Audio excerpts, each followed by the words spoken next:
Akar struktural kekayaan Hartono bersaudara, bos pemilik grup bisnis Jarum, sebenarnya dimulai di sebuah kota kecil bernama Kudus. Kota itulah yang sejak awal abad ke-20 sudah menyandang gelar kota kretek. Di Kudus, rokok cengkeh bukan hanya barang dagangan, tetapi sudah menjadi urat nadi kehidupan masyarakat, mesin penggerak ekonomi lokal dan identitas industri nasional yang sangat kuat.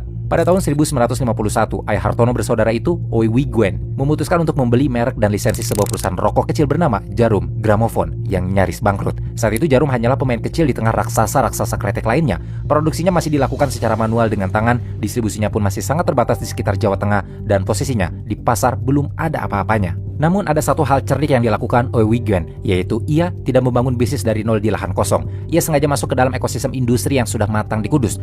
Gwen memanfaatkan jaringan tenaga kerja yang sudah ahli melinting, akses bahan baku cengkeh yang melimpah, dan yang paling penting adalah ia masuk ke industri yang memiliki permintaan stabil.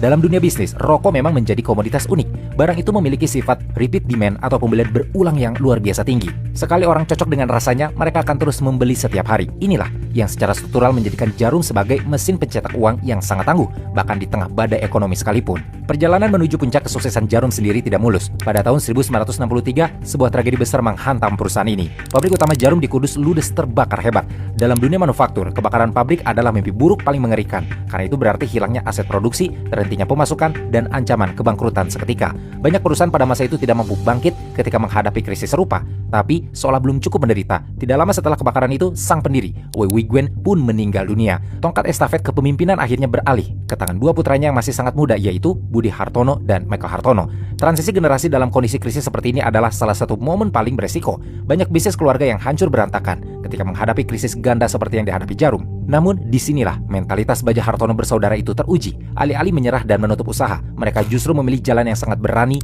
dengan mengambil keputusan rekonstruksi agresif. Kakak beradik itu tidak hanya membangun ulang pabrik secara fisik, tetapi juga melakukan pengorganisasian ulang manajemen dan strategi produksinya untuk mengubah cara kerja Jarum ke depannya. Pasca kebakaran, Hartono bersaudara itu memang melakukan lompatan besar yang ternyata berhasil mengubah nasib keluarga mereka. Strategi yang mereka gunakan bukan sekadar strategi bertahan hidup di industri tersebut, melainkan berusaha berubah menjadi perusahaan modern melalui 3 langkah kunci. Pertama, modernisasi produksi.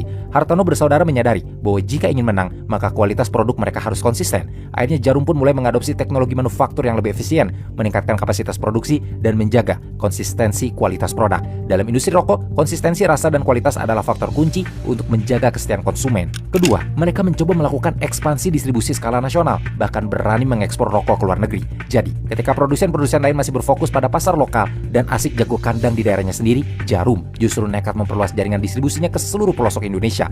Ini adalah langkah yang sangat cerdas, karena dengan jangkauan nasional, volume penjualan meledak. Semakin luas distribusi, semakin besar arus